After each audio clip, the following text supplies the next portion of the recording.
Welcome back. Today I'm going to talk about instructing. It's not going to be a super in-depth video on it or anything, but I'm going to tell you why instructing is good, why it's bad, and whether or not you should do it. Here we go!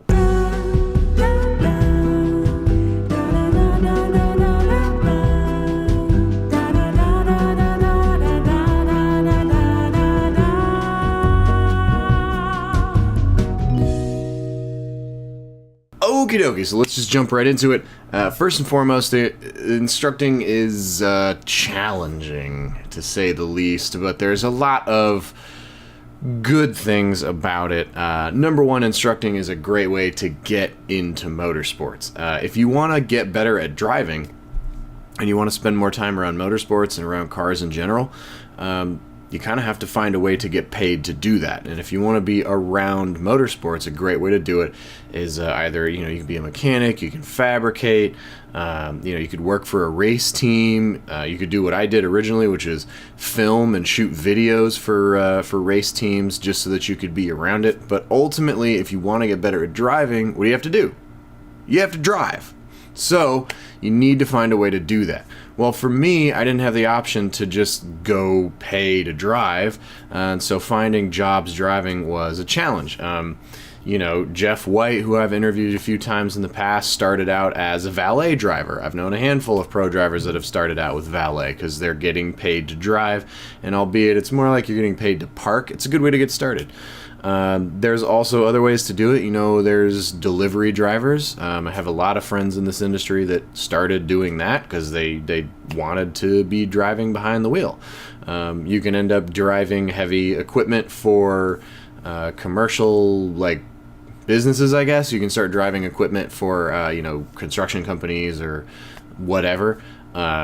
Christ, you could drive a bus for school. I constantly see ads for bus drivers needed. I'm not suggesting any of those are oh my god, such an amazing opportunity, but you are getting paid to drive, and it is something to add to your experience level. But instructing is great because oftentimes you get to demo things, and you really have to know what you're talking about. So you have to learn these things, and then you have to be able to communicate them effectively to someone else. So the downside of instructing is that you have to learn these things first, and you have to be able to communicate them to someone else. Instructing is great because you do have to know what you're talking about. It also puts you in the driver's seat, but you oftentimes have to drive at a different level. You're not driving at the limit. You're changing your driving based on your student. So if I have a student that is maybe driving at 20% of my ability, I will drive at 15% of my ability to show them, here's the techniques and at a rate that they can understand. If I go off and drive at 100% of my ability, then, they're probably not going to take much away from it. At the same time, if I have a student who might be better than me, that's a rare situation, but it does happen. And I don't mean that to sound cocky at all. It's just when you're instructing, you're expected to be the expert. Most people who know how to do these things aren't going to come to somebody else to learn more if they know more than that person. However, driving is unique in that I don't have to be able to drive at a world-class level to help a world-class driver get better. They can watch footage of themselves and pick out a lot of it, but if they have another pair of eyes, of trained eyes, knowing what to look for, we can identify very, very slight things that we can help them improve on. So periodically I will run into drivers that are, my 100% is their 80%, right? And they are actually better drivers than me. When you run into that, that's really neat because I get to learn from those people. I get to watch and see what they're doing, what works, what doesn't.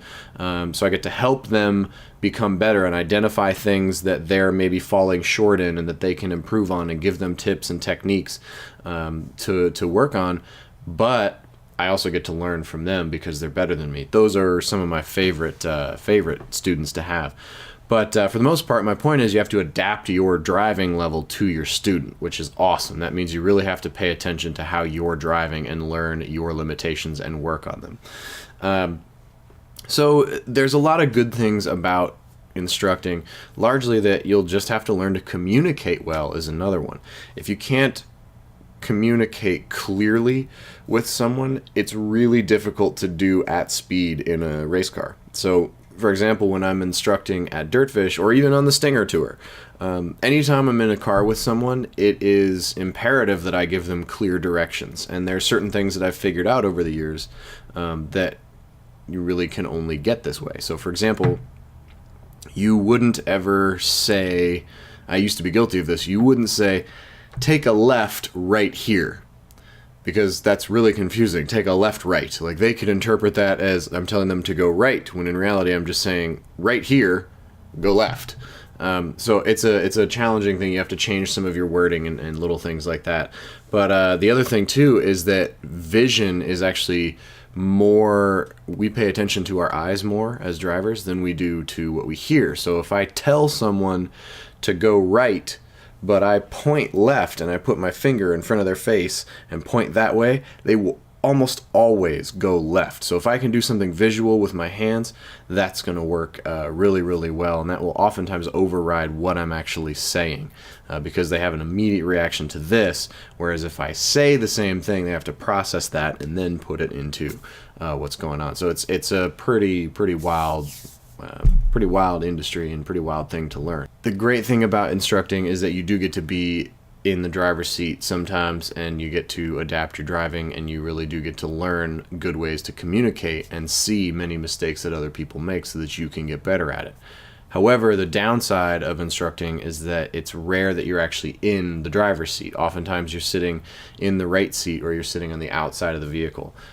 Sitting in the right seat can be very beneficial for certain applications. However, after a certain point in time, sitting in the right seat becomes monotonous, is a nice way to put it. And this is my own opinion. There's a lot of people that love doing it, but the right seat driving is tough. It's at a certain point, it's not really enjoyable anymore, and it becomes more about going home alive at the end of the day. There are definitely, I've had a few close calls over the years, and those are moments when you question, man, am I really doing the right thing? I don't think we would have walked away from that.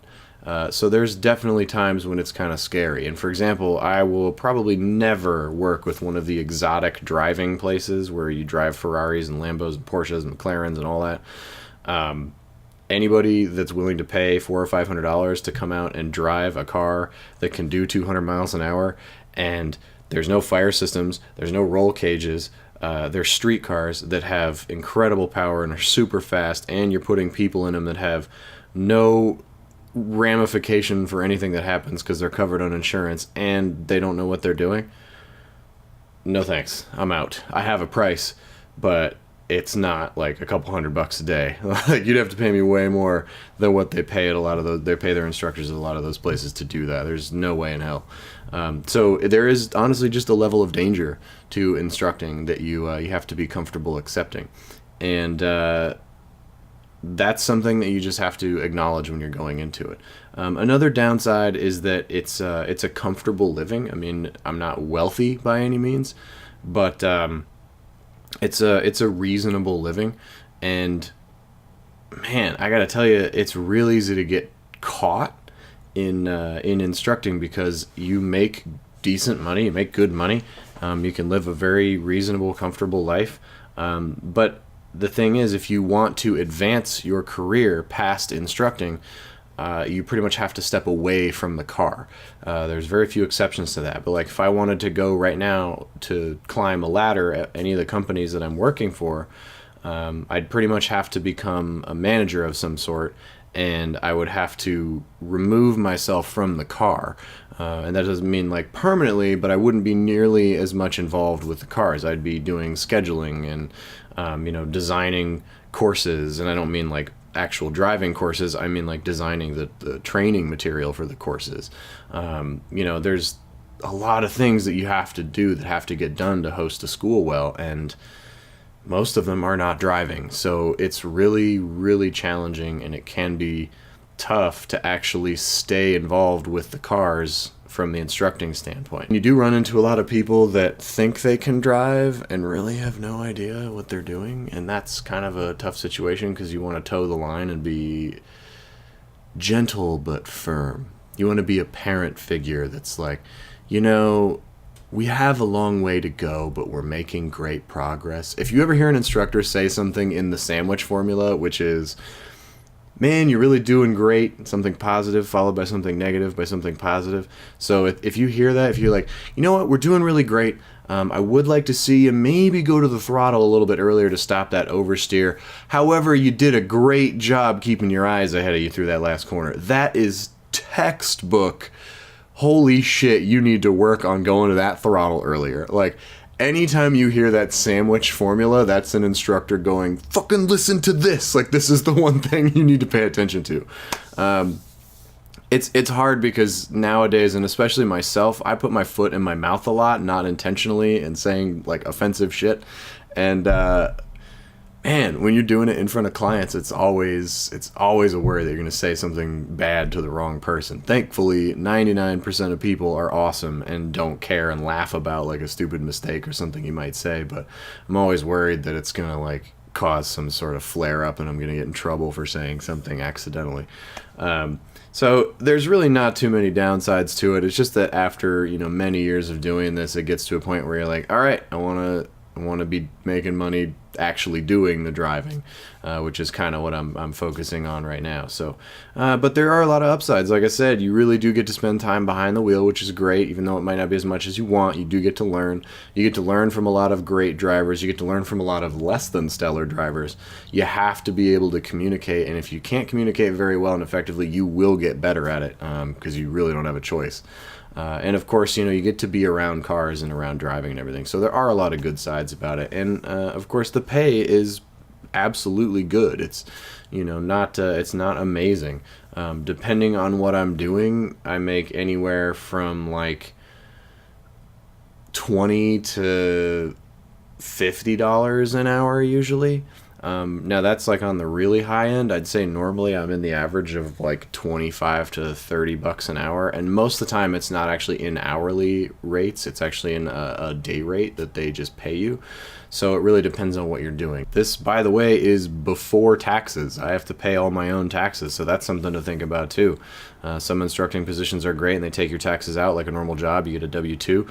Most of them do not. Most of them 1099 you. At the end of the year, you got to pay all these extra taxes. So there's good and bad things about it, but ultimately you might have to make some of the sacrifices if you want to work around cars. If you have a gig that is like the Stinger Tour, I contractually can't talk about specifics, but it's a medium length gig. Like, it's not a full-time thing, but it's not like a weekend. So they pay pretty well, but not as well as like a very short gig. A very short gig is like, well, we got to get people here, so they'll usually pay you a little bit more if you're jumping from job to job, to kind of pad the difference between the downtime you might have. Whereas a regular job, like a regular school or something that's regularly instructing on a full-time basis or a part-time basis, you're gonna make a little bit less there because it's consistent work. So you kind of have to weigh what you want to do. If you want consistency and know that you're going to have work, that's great. But at the same time, you may ultimately show up to a place, and I've had it happen, where you show up, you're told, like, yeah, we can guarantee you this amount of work. And then through no fault of the schools, the work's just not there. Whether it's the weather or bookings or like the sales guy quit and they just don't have people coming in for a little while. I mean, things can happen. And, you know, that steady job you thought you had may not be as steady as you thought. So, yeah, just a few things to think about if you're looking at going down the instructor route. It feels weird to tell you guys how much I make. I don't really talk about that. It's not something you normally talk about. I guess I'm just trying to be completely transparent and honest with you guys and, you know, give you an idea of what it is that really goes on. God, that sounds weird talking about how much I make. Ooh. I hope you guys appreciate that. It's real weird. If you've ever instructed, let me know what your favorite instructing experience was down in those comments below. But like and subscribe. Otherwise, I will see you guys in the next one. Do what drives you. Take it easy. Bye-bye. How do I say this without sounding like a douchebag? I don't know if I should even tell you guys how much I make. It feels weird. Yeah, I don't know. I really talk with my hands a lot. Yada yada blah blah. I should just speak with these.